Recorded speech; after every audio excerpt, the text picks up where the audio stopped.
The bait, the outpost, had been losing meat for weeks. Every night, something slipped past the motion sensors and dragged off whole crates from the cold storage.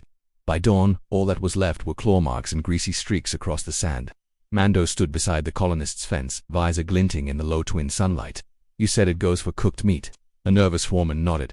"Only the roasted kind, like it knows what it wants." That gave Mando an idea. Hours later, deep in the night, the camp was silent except for the faint crackle of a small fire.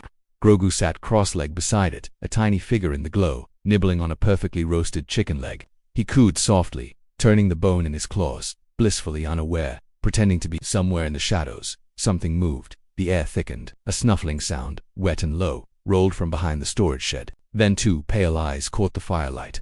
The creature was lean, all sinew and teeth, a half-aerial scavenger drawn by the scent. Grogu didn't flinch. His ears twitched. The meat thief crept closer, claws scraping sand, breath quickening. One more step, Mando hit the trigger. A surge of light flashed as the magnetic net shot upward, wrapping the beast middle. It shrieked, thrashing against the trap, until the current dropped it limp to the dirt. The colonists would have their peace again. Grogu just stared at the roasted leg lying in the sand, charred and ruined. His lower lip trembled. Mando sighed, picking him up. "Don't look at me like that."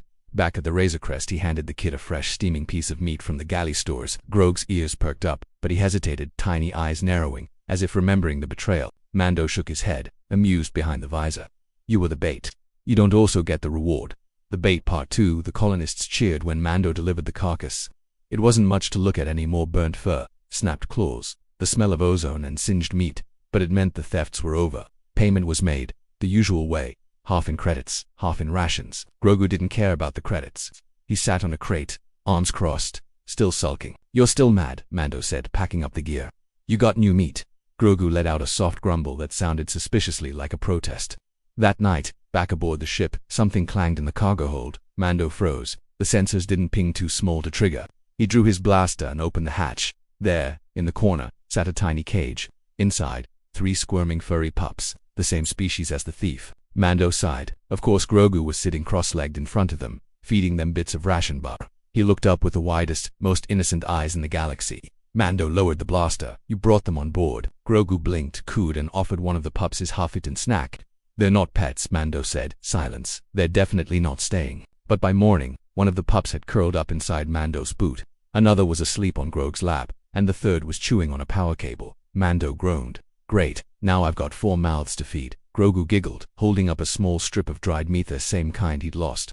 The pup snatched it playfully from his hand. Mando shook his head, muttering as he sealed his helmet. "You were the bait, and now you're the zookeeper." The bait, part 3. By the end of the week, the Razor Crest smelled like wet fur and roasted meat.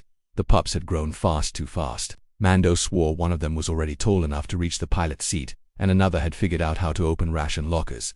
Grogu thought it was hilarious. Mando did not. "Grogu," he said, stepping over a trail of half-chewed jerky. "This is not a rescue ship. It's a bounty hunter ship." Grogu just smiled and patted one of the pups, who responded by licking Mando's glove. The Mandalorian sighed and opened a crate. "All right, one more job. After that, we drop them somewhere safe." The next bounty was on a rocky moon, empty plains, silent canyons, no life but the wind. Perfect place for a clean hunt. Or so Mando thought. He set the ship down, locked in the target's coordinates, and gave Grogu one simple instruction: stay with the ship. Minutes later, the cum crackled a sharp yelp, then static. Mando sprinted back, blaster ready. The ramp was down. The pups were gone, and Grogu stood proudly beside a smoking pile of gear that used to belong to the bounty target. The pups were circling the stunned fugitive, growling softly, tails wagging. Grogu looked up at Mando with that smug, innocent grin. Mando holstered the blaster. "You set the trap," Grogu cooed, clearly pleased with himself.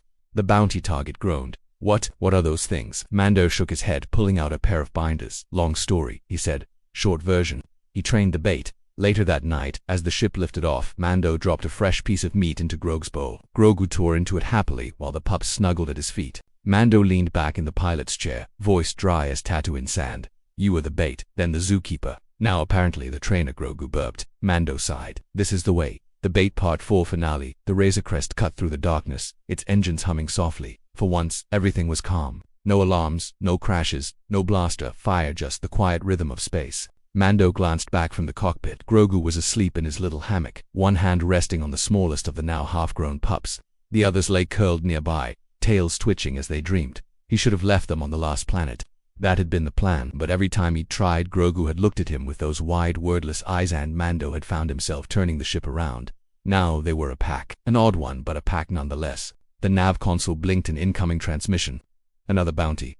Remote settlement. Livestock attacks. The message read, possible predator. Good pay. Mando chuckled under his breath. Not again. He turned to glance at Grogu, who stirred, blinking up at him sleepily. The pup beside him yawned, flashing sharp little teeth. No, Mando said firmly. We're not doing this again. No bait, no traps, no... A loud clang echoed from the galley. The middle pup had somehow opened the food storage bag and was proudly dragging out a smoked leg of nerf meat, wagging its tail. Grogu giggled. Mando groaned, standing. I swear, I live with a crew of scavengers. Grogu tilted his head, cooing innocently as if to say, it worked last time. Mando took the meat from the pup's mouth and handed it to Grogu with mock sternness. All right, he said, sitting back in the pilot's chair. But this time, if we're setting a trap. He turned to the viewport, stars stretching ahead as he jumped to hyperspace. You're cooking the bait, Grogu squeaked indignantly. Mando chuckled behind the visor. And somewhere in the hum of the engines, with his tiny pack snoring behind him, he allowed himself a rare quiet smile. You were the bait, he murmured softly, almost to himself. And somehow, you caught me too. Fade to black. Engine hum fades into silence.